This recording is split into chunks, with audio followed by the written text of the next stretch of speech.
Oke.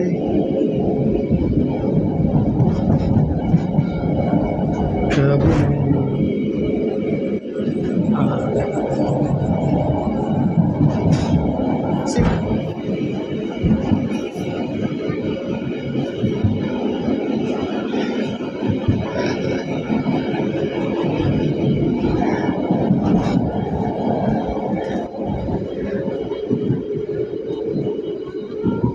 Apa?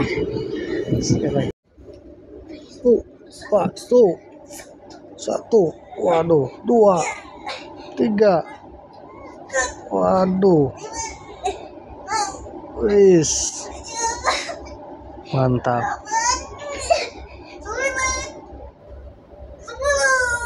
Aduh, lulus ini, nikre di atas kereta api Kertanegara. Well, Bisa nyeri awak isu.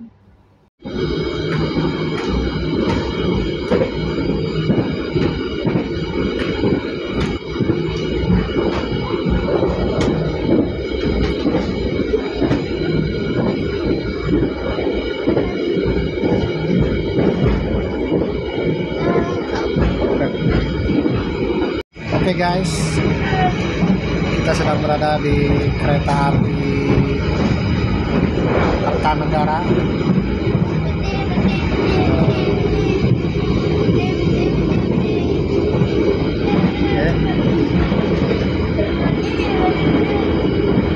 Persiapan untuk tidur supaya besok well. Oke. Kalau kalian penasaran, di channel Mama ya, sampai tamat. Oke, well.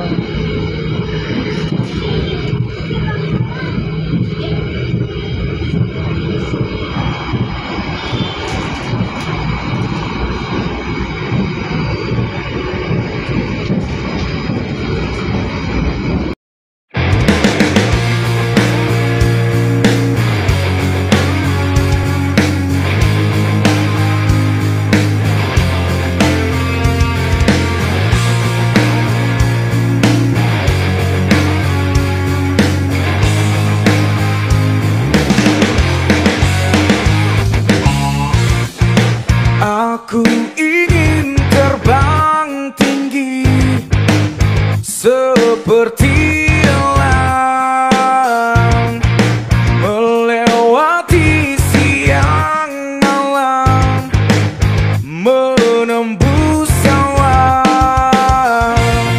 Ini tanganku untuk kau genggam, ini tubuhku untuk kau peluk. Ini bibirku untuk kau cium, tapi tak bisa kau miliki. Aku tak usah kau terus tangisi kepergianku. Air mata takkan memanggilku untuk kembali. Aku adalah mimpi-mimpi sedang melintasi sang perawan yang bermain dengan perasaan. Ini tanganku untuk kau genggam, ini tubuhku untuk kau peluk. Ini bibirku untuk kau cium, tapi tak bisa kau miliki.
Oke, kita sudah sampai di stasiun Kutoarjo malam-malam ya.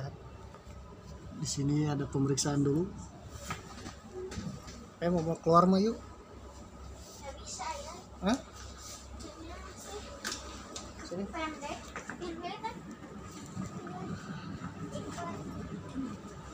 Nih, bang. Kutoarjo.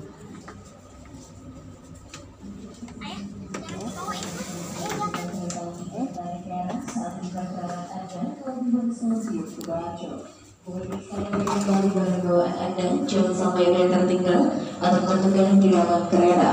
Pintu keluar tersedia di barat satu sebelah barat. Kami atas nama PT Kereta Api Indonesia mengucapkan terima kasih atas kepercayaan Anda dalam memberikan jasa layanan kereta api.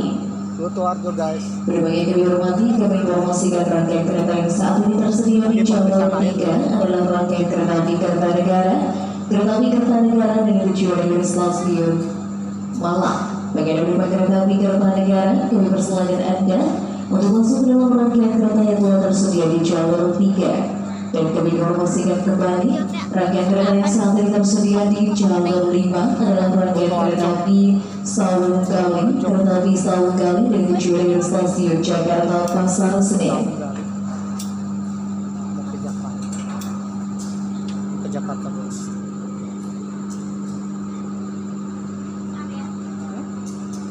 Smoking. Oh ini area smoking. Ini yang modern. Ya saya udah. Nggak boleh. Ini yang modern. Tapi itu yang nggak modern. Oh itu bukan untuk penumpang. Ini yang untuk penumpang. Untuk langsiran itu. Kok sedikit sih? Untuk parkir. Hanya 2 rel, hanya 4 rel. Patrel. Kutoarjo. Tapi itu bagus loh kayaknya. Kutoarjo. Purworejo. Kutoarjo. Wah kayaknya bakalan penuh Ray. Ayo. Bentar tuh. Tuh masih diisi tuh. Kayaknya.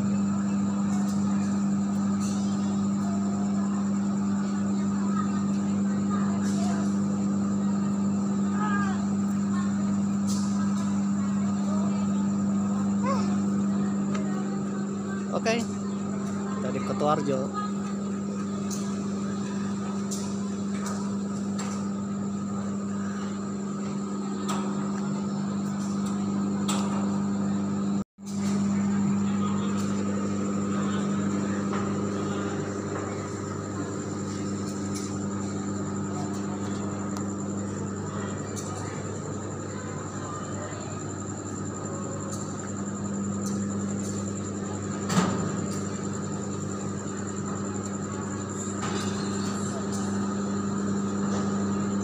Pengisian air.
Bismillahirrahmanirrahim. Assalamualaikum warahmatullahi wabarakatuh. Om Swastiastu, Namo Buddhaya, salam kebajikan. Om Santi Santi Om Sampurasun, Sugeng Rau, Ken Kabari, Pakabar dulur-dulur baraya. Warga negara Indonesia tetap semangat. Di tahun ini ketika video ini tayang tahun 2025, tetap semangat untuk membangun bangsa ya, tetap semangat untuk menjalani hidup. Mudah-mudahan kita semua dapat keberkahan, kelancaran rezeki, sehat-sehat selalu, dan juga kesuksesan ya. Mudah-mudahan apapun tujuan saudara, visi misi saudara tercapai pemirsa ya, targetnya terpenuhi. Bagi kemarin-kemarin sedang mencari jodoh, ya mudah-mudahan dapat jodoh pemirsa. Bagi kemarin-kemarin sedang mencari rumah, menabung untuk membuat rumah, ya mudah-mudahan tercapai pemirsa ya. Mudah-mudahan kita semua, apapun keinginan kita semua, tujuan kita semua, insya Allah dapat tercapai pemirsa. Amin. Oleh karena itu marilah kita berdoa dan juga panjatkan puji syukur kita kehadirat Tuhan Yang Maha Esa. Mudah-mudahan dengan doa kita, usaha kita, dan rasa syukur kita, apapun keinginan kita mudah-mudahan dikabulkan oleh Tuhan Yang Maha Esa. Amin. Ubur-ubur ikan lele, selamat pagi le. Ubur-ubur ikan lele, selamat sore le. Ubur-ubur ikan lele, selamat malam le. Selamat siang le. Selamat kapanpun saudara menonton video Mamang episode ke-8 Perjalanan Epik Kemana Mang. Saudara penasaran, tonton sampai tamat ya. Jadi tema kali ini adalah gunung pemirsa. Waduh. Oke pemirsa yang berbahagia, episode ke-8 ceritanya Mamang sedang naik kereta api Kertanegara dari stasiun Kroya ke Kota Malang pemirsa. Waduh. Naik kereta api Kertanegara di kereta premium 4 atau ekonomi 4, alias di belakangnya kereta, ekor kereta pemirsa. Waduh. Kalau berbicara tentang kereta api Kertanegara, nomor keretanya premium 4, ini mirip-mirip dengan jalan Kertanegara nomor 4 pemirsa. Waduh. Jalan Kertanegara nomor 4 Jakarta ya, tempat tinggalnya Sang Presiden Macan Asia pemirsa. Waduh. Oke pemirsa yang berbahagia, ketika video ini tayang sedang dipimpin oleh Sang Presiden Macan Asia Bapak Prabowo ya. Mudah-mudahan Sang Presiden Macan Asia ini bisa memajukan negeri kita, mensejahterakan bangsa kita, dan mudah-mudahan menjadi negeri yang makmur, sejahtera, tentram, adil, dan terbebas dari hama-hama pemirsa. Waduh.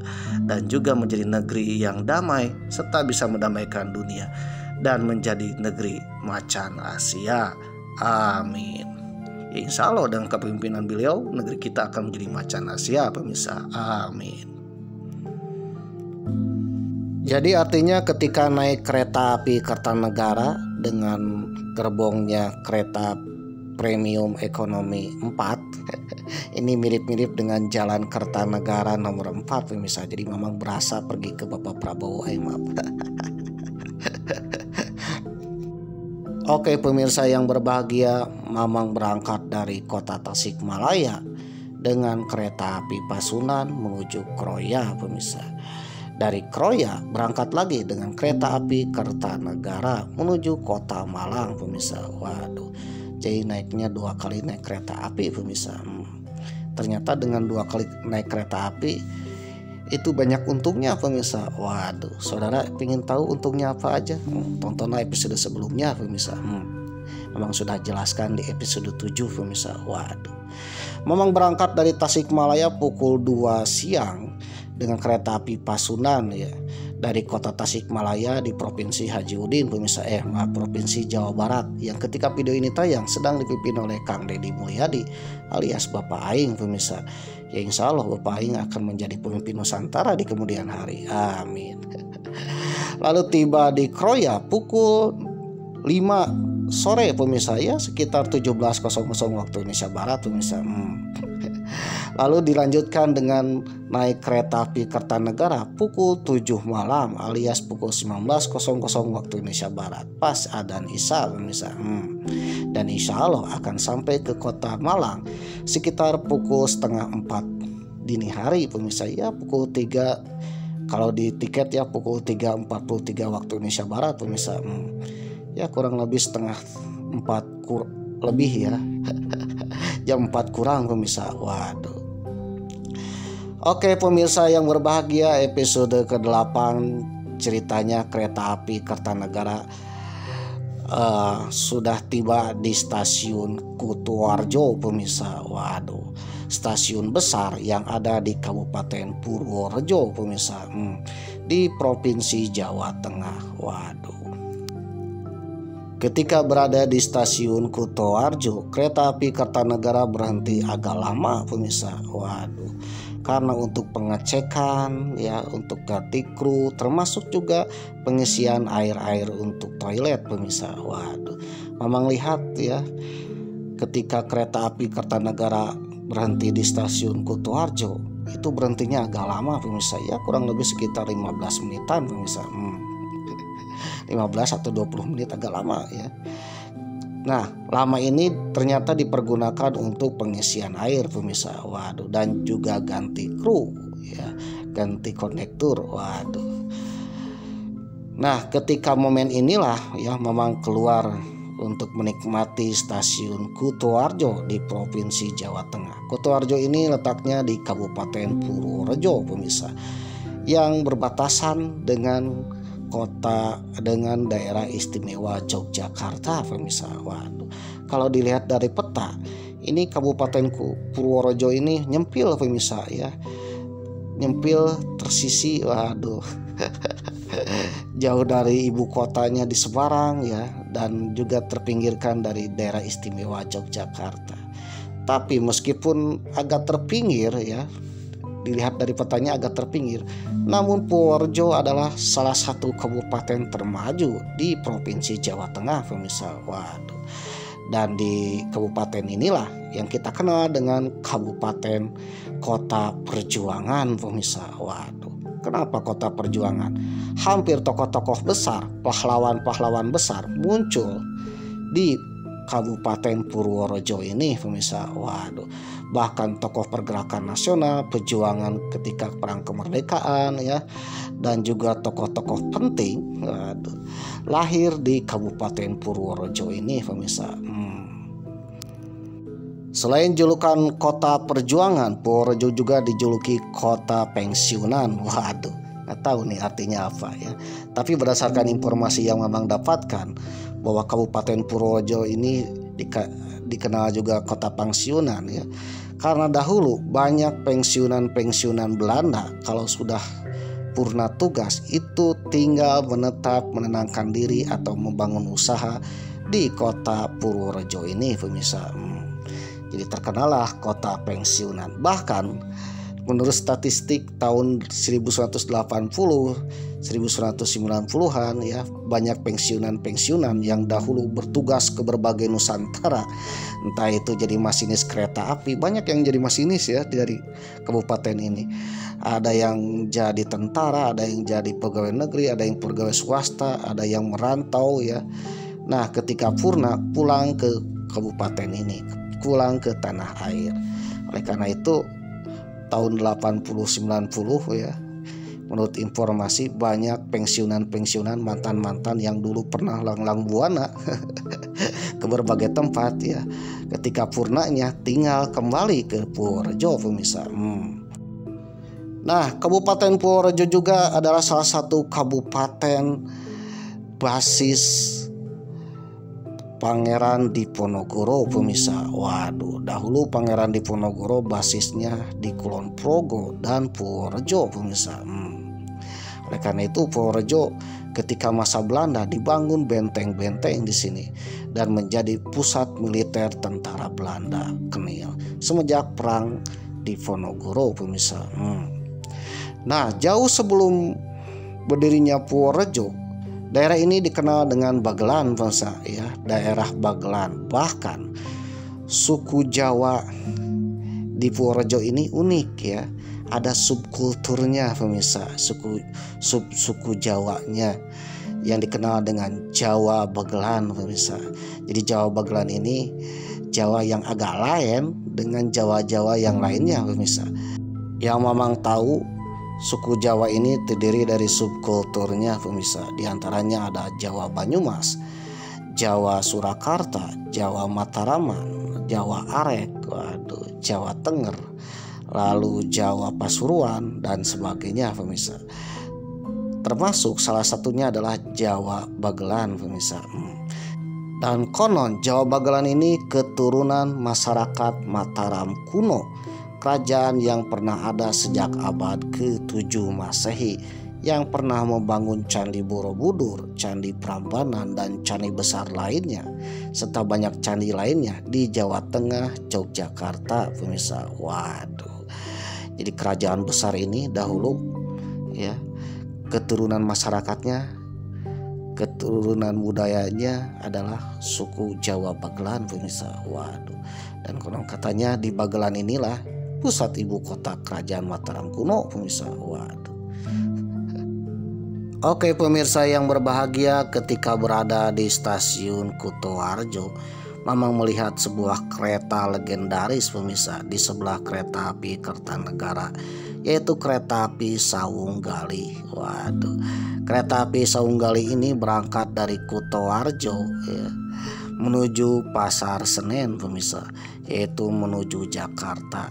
Jadi kereta api Sawunggali ini adalah kereta api legend yang menghubungkan antara Purworejo, Kutoarjo dengan Jakarta Pasar Senen pemirsa. Waduh, dan ini salah satu kereta walk-it di jalur antara Kutoarjo, Kroya, Purwokerto, Cirebon sampai dengan Pasar Senen pemirsa. Berbicara tentang kereta api Sawunggali, ternyata namanya berasal dari seorang pendekar, seorang pahlawan yang mendirikan kota Kutoarjo pemirsa. Waduh, yaitu Temenggung Karyowiyogo Sawunggali pemirsa. Dan Sawunggali ini adalah salah satu pendekar yang ditakuti Belanda pemirsa, dan salah satu pendekar prajurit yang menjadi cikal bakal berdirinya Keraton Yogyakarta pemirsa. Oke pemirsa yang berbahagia, sambil menikmati stasiun Kutoarjo di Kabupaten Purworejo, Mamang akan sedikit pensiun akan sedikit bercerita ya tentang Sawunggali pemirsa. Kalau di Kutoarjo ada Sawunggali pemirsa, tapi kalau di Surabaya ada Sawunggali. Dua-duanya cerita rakyat dan juga pendekar pemirsa. Namun Mamang akan membahas yang ada di Kutoarjo, yaitu Temenggung Kartowiyogo Sawunggali. Yang nama Sawunggali inilah yang kelak dijadikan nama kereta api Sawunggali pemirsa. Bagaimana ceritanya? Saudara penasaran? Tonton sampai tamat pemirsa. Namun bagi saudara yang tidak suka dengan channel Mamang, yang membosankan, simpel dengan Mamang, skip aja karena kuota internet saudara tak tercover BPJS, apalagi meminta ke Mamang. Waduh, Mamang aja kan belum jadi presiden pemirsa. Maaf. Oke pemirsa yang berbahagia, bagi saudara yang menonton sampai tamat, Mamang akan berdoa mudah-mudahan saudara atau anak cucu cicit saudara menjadi orang yang terkaya, termakmur, tersukses di negeri ini. Dan mudah-mudahan saja salah satu keturunan saudara ada yang menjadi pemimpin di negeri ini pemirsa. Mamang hanya berdoa ya, mudah-mudahan doa Mamang dikabulkan, amin. Selain itu Mamang pun berbicara bukan omon-omon pemirsa, tetapi sesuai dengan sumber yang Mamang dapatkan. Apabila saudara mempunyai sumber sendiri, pendapat sendiri, ya sharing-sharing dari kolom komentar supaya menambah wawasan pemirsa. Yang penting jangan bergaya-gaya mosat pemirsa, divide et impera, apalagi mengadu domba, apalagi bikin keonaran ya di channel Mamang. Waduh, mohon maaf aja ya, Mamang akan skip ya apabila ada komentar yang agak lain, yang aneh-aneh ya, yang bikin keonaran. Karena channel ini adalah channel yang penuh perdamaian pemirsa. Oke pemirsa yang berbahagia, nama Sawunggali memang belum banyak tertulis di buku sejarah nasional. Banyak orang yang mencari referensi mengenal asal-usul daerahnya, sejarah lain sebagainya. Salah satunya adalah daerah Semawung Daleman yang merupakan cikal bakal lahirnya kota Kutoarjo atau kecamatan Kutoarjo.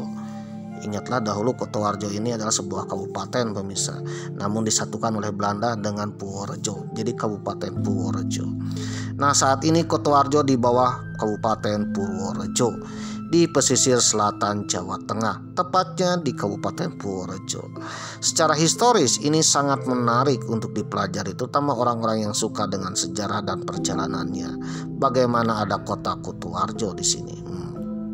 Karena masih termasuk sebuah cerita rakyat daerah Samapi dengan sekarang, ya, terutama untuk masyarakat Kutoarjo Purworejo. Nama Saunggali sudah terkenal di khalayak ramai dan sudah kondang di daerah itu, yang terkenal sakti mandraguna sebagai seorang pahlawan juga yang perkasa pemirsa. Karena sampai dengan meninggalnya belum ada yang dapat mengalahkannya. Waduh. Dilansir dari kabar purworejo.com dengan judul artikel Saunggali awal berdirinya kota Kutoarjo, edisi 30 April 2020. Jadi ceritanya di penghujung tahun 1750-an terjadi perang besar antara keturunan Mataram Islam pemirsa, yaitu Susuhunan Pakubuwono II yang kelak memimpin Keraton Surakarta. Lalu lawannya adalah adiknya Pangeran Mangkubumi yang kelak mendirikan Ngayogyakarta, ya, Keraton Yogyakarta, dan juga Raden Mas Said yang kelak mendirikan Kadipaten Mangkunegara pemirsa. Jadi ketiganya perang untuk memperebutkan tahta. Saunggali bukan lahir dari darah biru. Darah biru di sini istilah lain dari bangsawan pemirsa, atau keturunan bangsawan. Waduh. Namun Saunggali merupakan keturunan rakyat biasa. Mulai dari kecil dididik oleh eyangnya yang bernama Kiai Jinem. Kiai Jinem adalah abdi dalam Adipati Rama Kanjeng Raden Tumenggung Joyokusumo yang sekarang peninggalan sejarahnya ada di kota Gombong. Semasa hidupnya Adipati Rama Kanjeng Raden Tumenggung Joyokusumo menjadi adipati di daerah Bagelan yang sangat terkenal. Nah, Bagelan ini wilayahnya mencakup saat itu Kebumen dan Kabupaten Purworejo. Waktu itu Kabupaten Kebumen, Kabupaten Purworejo itu adalah bagian dari wilayah Bagelen, ya, atau dikenal dengan Kabupaten Bagelen atau Afdeling Bagelen. Pada suatu hari Pangeran Joyokusumo pergi dari keraton menuju ke arah barat dengan ditemani abdi dalamnya yang bernama Kiai Jinem. Ketika berjalan sampailah di Masjid Semawung pemirsa, di daerah desa Semawung. Ketika sampai di Masjid Semawung merasa lelah dan beliau istirahat di situ. Karena sudah larut malam, Pangeran Joyokusumo dan Kiai Jinem akan tidur di sebuah masjid. Tetapi tidak mau tidur di dalam masjid. Waduh, dan tidak bisa tidur pemirsa. Waduh. Akhirnya beliau tidur di bawah pohon dekat dengan masjid tersebut. Baik Pangeran maupun Kiai Jinem, ya, tidur di bawah pohon dekat dengan masjid tersebut pemirsa. Nah, ketika tidur di bawah pohon itulah, ya, cerita dimulai pemirsa. Pada waktu Kiai Jinem tidur di bawah pohon, beliau bermimpi dan mendapatkan ilham. Dalam ilhamnya diterima bahwa di daerah itu di kemudian hari akan menjadi sebuah negara atau kerajaan atau negeri yang subur, makmur, murah sandang dan pangan pemirsa. Waduh. Selain itu juga ternyata Pangeran Joyokusumo juga bermimpi. Ya, dalam mimpinya, dalam hidung Pangeran Joyokusumo terdapat seekor jangkrik pemirsa. Krik krik krik krik, ya. Jadi ceritanya dalam mimpi itu Pangeran Jayakusumo kemasukan jangkrik pemirsa, ke dalam hidungnya. Ya, kebayang ya, jangkrik masuk hidungnya, itulah mimpi. Waduh. Dalam mimpinya jangkrik itu bersembunyi di hidung pemirsa. Waduh. Sampai akhirnya ya sang pangeran pun bersin pemirsa. Hacih. Waduh, hacih. Dan jangkrik pun keluar. Ketika jangkrik keluar dari hidungnya dan lompat dari hidungnya, ketika sampai tanah, tiba-tiba ya dibarengi dengan keris pusaka yang datang dari hidungnya pemirsa, dan jangkrik pun menghilang begitu saja ketika keris itu menancap ke tanah pemirsa. Waduh. Dan keris pun tiba-tiba menghilang, tak tahu rimbanya. Waduh. Akhirnya mereka pun terbangun. Baik Pangeran Jayakusumo maupun Kyai Jinem yang bermimpi ya, beliau tidak menceritakan satu sama lainnya tentang cerita mimpi yang dialami ketika tidur di bawah pohon dekat Masjid Semaung. Keesokan harinya Kyai Jinem tidak jadi mengantar pulang Pangeran Jayakusumo dengan alasan kesehatannya terganggu. Akhirnya Pangeran Jayakusumo pun pergi dengan abdi yang lain ya, karena waktu itu berbarengan, karena seorang pangeran pasti diiringi oleh pengawalnya atau abdi dalamnya. Hanya Kyai Jinem lah yang tidak ikut karena sakit. Sebelum berangkat, Pangeran Jayakusumo berpesan kepada Kyai Jinem agar menggali harta yang terpendam pada tanah bekas tempat tidur Pangeran Jayakusumo dan Kyai Jinem tersebut, karena dipercaya nanti akan ada sebuah harta benda yang akan memenuhi kebutuhannya sehari-hari. Akhirnya pesan itu disampaikan kepada Kyai Jinem pemirsa. Nah, setelah sampaikan kepada Kyai Jinem, pangeran pun pergi meninggalkan Kyai Jinem. Sepeninggal Pangeran Jayakusumo, Kyai Jinem menetap dan membuka lahan baru di tempat beliau tidur waktu malam tadi pemirsa, dan tidak pergi. Akhirnya beliau membangun gubuk dan membuka lahan pertanian.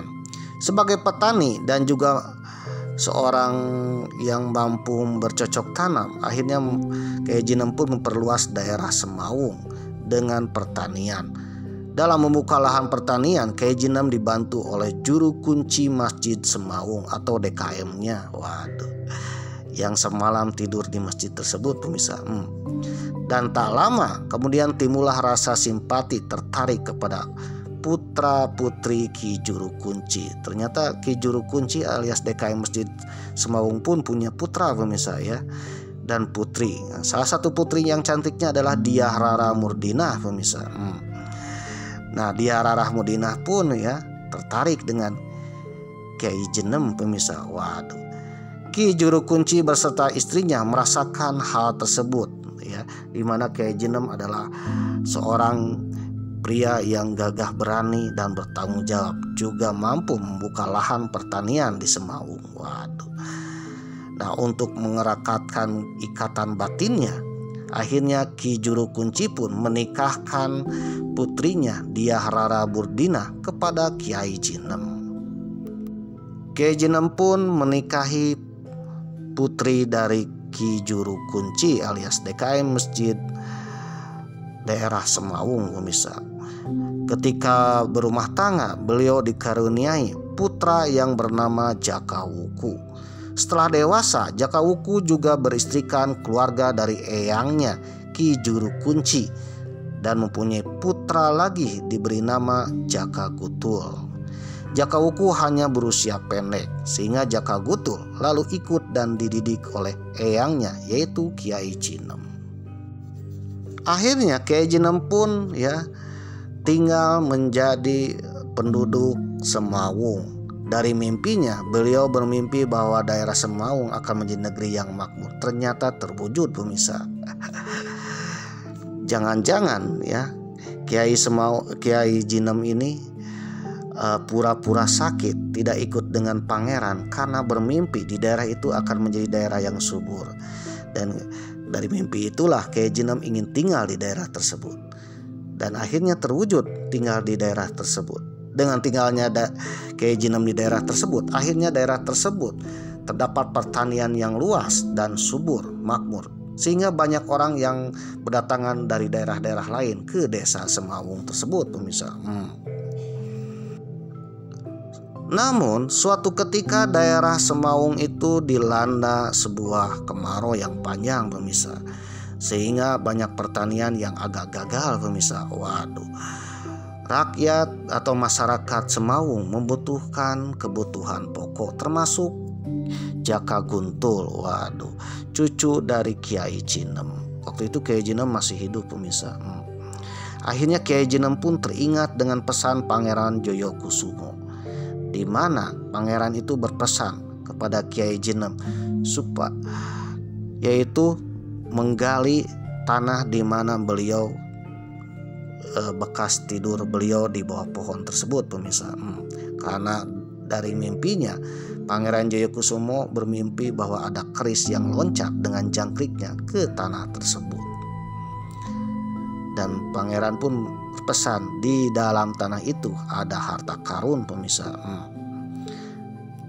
Pada waktu itu Kiai Jinem ingat akan pesan Pangeran Joyokusumo kalau untuk memenuhi kebutuhan hidupnya sehari-hari kalau kepepet ya, supaya menggali tanah di sekitar masjid di mana bekas tidurnya Pangeran Joyokusumo.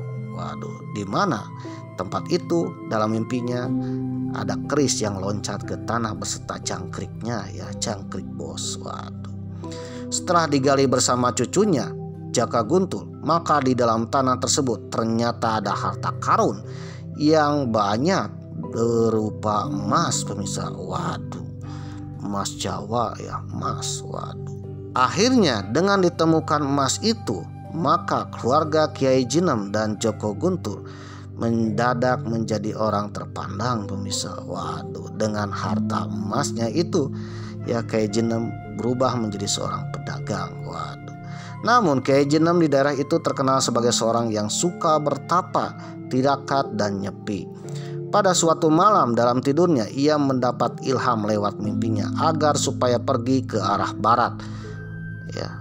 Dari mimpi itulah maka Kiai Jinem pun beserta cucunya yaitu Jaka Guntul dengan berpura-pura menjadi pedagang tembaga.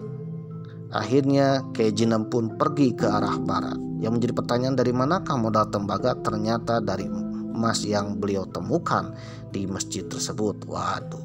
Akhirnya beliau pun pergi dan berdagang tembaga ke arah barat, pemirsa.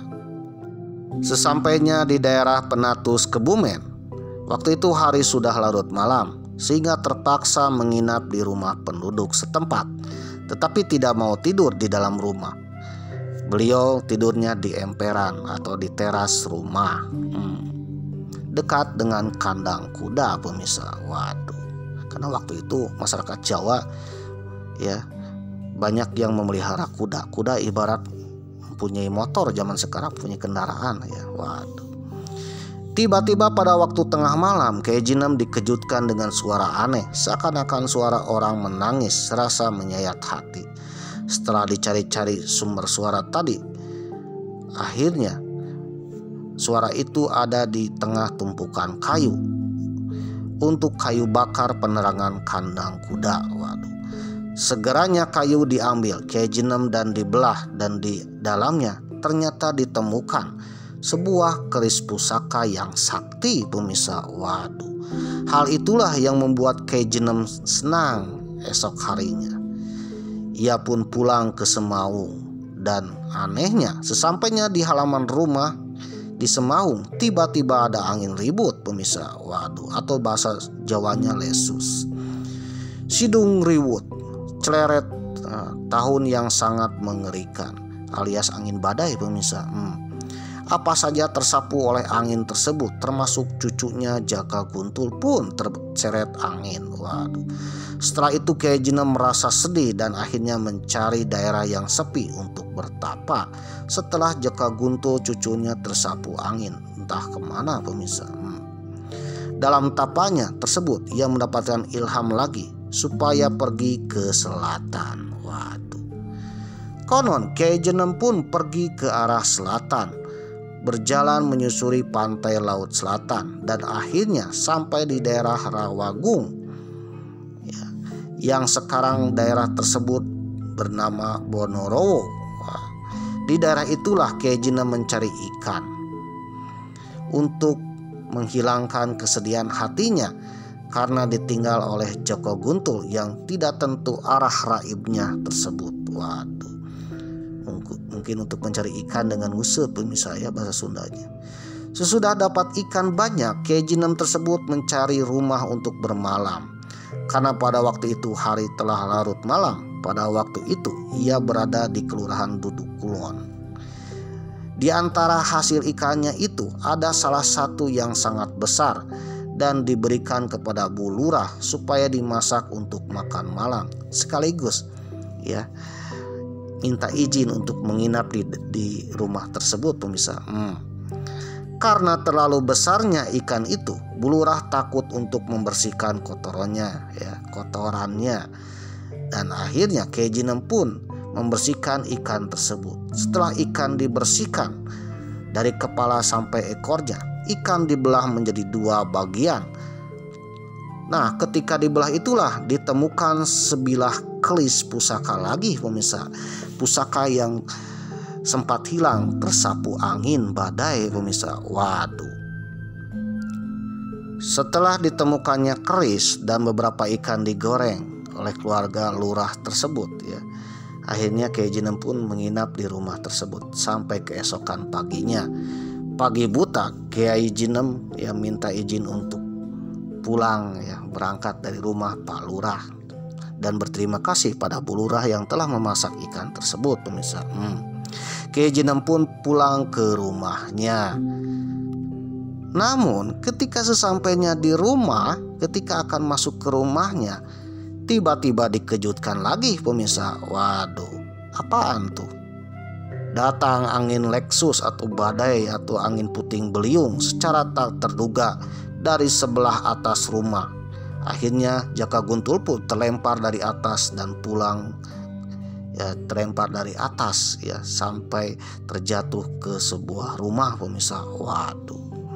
Akhirnya Jaka Guntul pun muncul kembali pemirsa, pulang ke rumah tepat di depan Kyai Jinem berdiri. Waduh, ini kira-kira angin membawa kemana nih? Akhirnya kembali lagi pemirsa. Jaka Guntur bercerita bahwa pada waktu itu ia dibawa oleh angin lesus atau dalam bahasa Indonesianya angin puting beliung ya, badai. Ia terbawa ke sebuah kerajaan yang dikenal dengan Kerajaan Nyai Loro Kidul atau Kerajaan Pantai Selatan pemirsa. Waduh. Sesampainya di Pantai Selatan, Jaka Guntur menerima nasihat yang berhubungan dengan jalan hidup di kelak kemudian hari. Akhirnya Jaka Guntur pun mendapatkan nasihat ya dari Nyai Loro Kidul. Jaka Guntur juga diberi pusaka yang bernama Gogondali pemirsa. Waduh, yang disimpan di telapak tangan. Hal inilah yang menjadi Jaka Guntur Sakti Mandraguna. Dan setelah mendapatkan pusaka tersebut ya, tiba-tiba ada angin lagi yang menyeretnya dan tiba-tiba terjatuh ke rumah Kyai Jinem tepat di depan Kyai Jinem. Waduh. Singkat cerita, saat itu di tanah Jawa sedang berperang merebutkan kekuasaan Mataram pemirsa ya, antara Pangeran Mangkubumi Pakubuwono II dan juga Pangeran Raden Mas Said pemirsa. Waduh, Raden Mas Said, Pangeran Mangkubumi dan Pakubuwono atau dikenal dengan Pangeran Puger pemirsa. Waduh.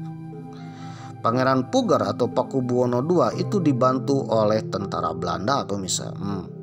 Prajurit Mangkunegara itu berada di pihak Pangeran Mangkubumi, tetapi peperangan itu makin lama makin terpojok pemirsa, dan terdesaklah pihak prajurit Pangeran Mangkubumi. Waduh, Pangeran Mangkubumi terdesak oleh persatuan antara Raden Mas Said dengan Pakubuwono II pemirsa dan juga Belanda. Setelah memohon restu kepada eyangnya Kyai Jinem, maka Jaka Guntul pun pergi menghadap ke tempat di mana Pangeran Mangkubumi berada. untuk menyampaikan niatnya menjadi prajurit Mangkubumi pemirsa. Waduh. Walaupun agak keberatan menerima Joko Guntur tersebut, tetapi akhirnya diterima asal bisa mengalahkan tentara Belanda ya, dan juga kaki tangan Pangeran Puger atau Pakubuwono II. Peperangan pun terjadi pemirsa, di mana Joko Guntur ikut dalam peperangan tersebut. Peperangan itu menjalar ke daerah Kedu, Jenar, Unggaran, Samapi, di perapatan Ketawang ke utara, Sungai Lereng, hingga ke daerah Kulon Progo ya, ke daerah Salatiga, dan di tanah Jawa terjadi peperangan. Waduh. Dikarenakan kesaktian Joko Guntur, banyak sekali tentara Belanda yang tewas, juga tentara Raden Mas Said plus dengan tentara Pakubuwono yang saat itu bersekutu melawan Pangeran Mangkubumi pemirsa. Waduh, tercerai-berai gara-gara ulah satu orang prajurit yang dikenal dengan Jaka Guntur pemirsa. Waduh.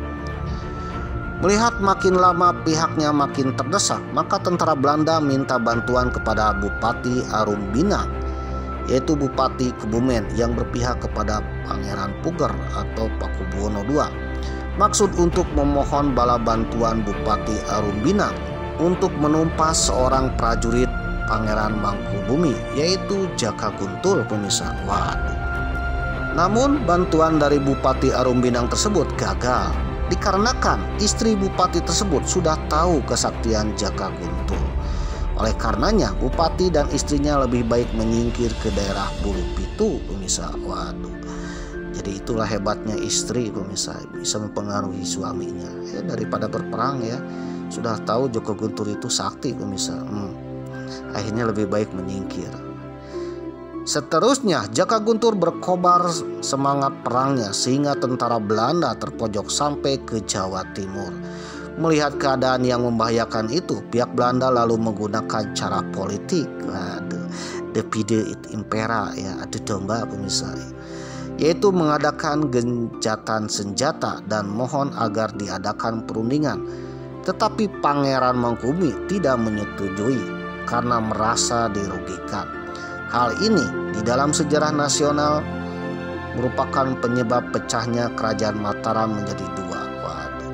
Gara-gara sulitnya menaklukkan Pangeran Mangkubumi dengan prajurit terkenalnya Joko Guntur, akhirnya Belanda pun menghasut ya para pihak bertikai untuk berunding pemirsa. Waduh. Dari perundingan itulah melahirkan perjanjian Giyanti pemirsa, di mana dari perjanjian Giyanti ya, kerajaan Mataram terbagi dua pemirsa, menjadi Keraton Ngayogyakarta dan Keraton Surakarta. Waduh. Keraton Surakarta Hadiningrat di bawah Pangeran Puger atau Susuhunan Pakubuwono II, sedangkan Ngayogyakarta Hadiningrat di bawah Pangeran Mangkubumi pemirsa, yang kelak nanti menjadi Sultan Hamengkubuwono I pemirsa. Jadi bisa disimpulkan gara-gara perjanjian Giyanti adalah gagalnya Belanda menaklukkan Pangeran Mangkubumi. Karena dari Pangeran Mangkubumi ada prajurit sakti pemirsa bernama Joko Guntur.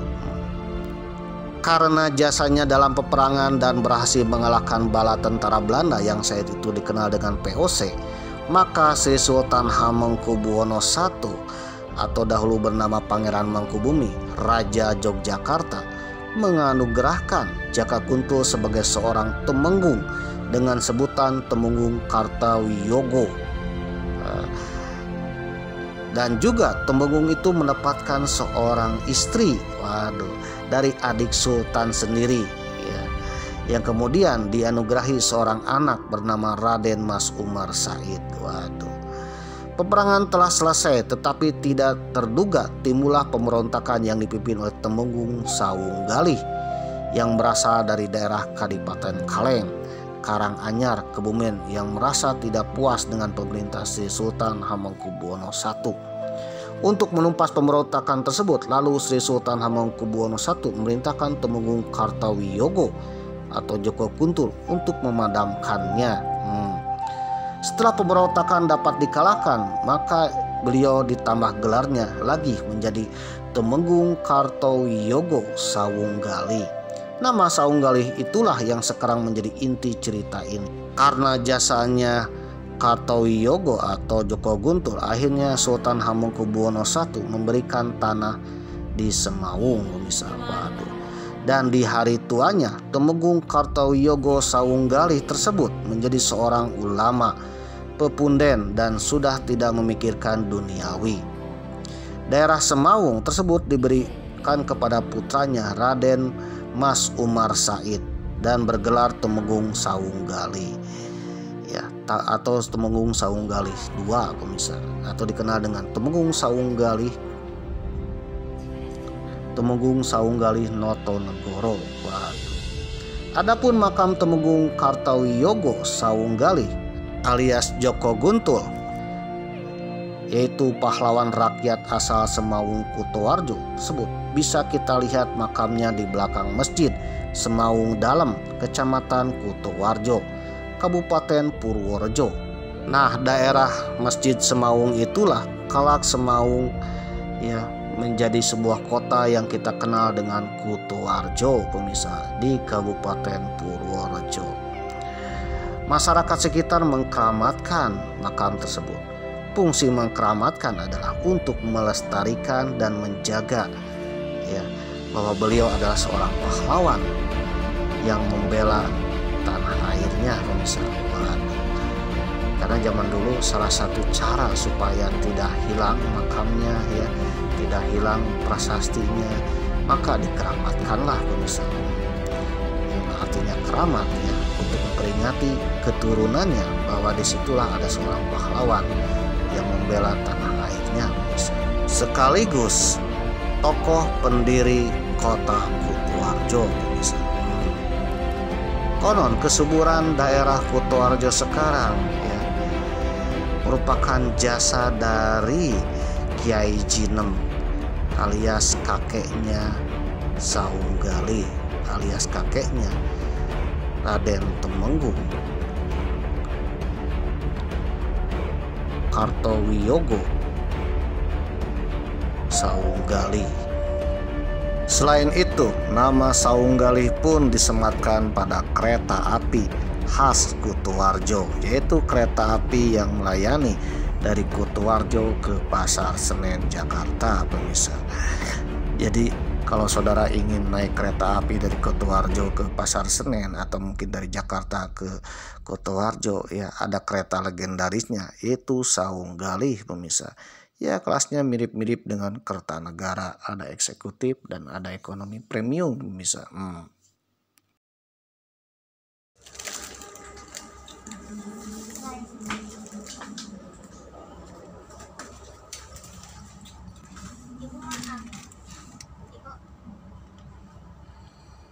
Kita dulu. Mana Cing yang berangkat? Coba tebak. Kita dulu kan. Hah? Mana Cing? Kita dulu kan. Hah? Kita dulu. Coba tebak. Kita yang berangkat atau itu? Itu. Makanya kita yang berangkat ah. Dia tutorialnya juga. Tinggal. Nah, ini menuju Jakarta, guys. Sawunggalih.